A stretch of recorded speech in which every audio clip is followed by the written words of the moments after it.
Hello, Mom and Sir. I am Estelita Subo, 44 years old, married with three children, ages 17 years old girl, 15 years old boy, and 13 years old girl. I am from Nueva Ecija, Philippines. I was born on September 3, 1981. I have two brothers and six sisters. My religion is Christian. I had experience as a domestic helper in Kuwait, Qatar, and here in Manila. I have experience as a nanny in newborn babies and children 3 to 4 years old.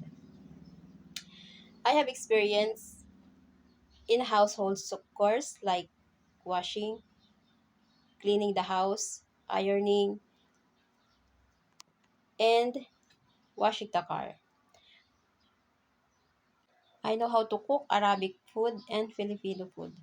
Thank you for watching through my video. I hope you give me a chance to be part of your family as your employee.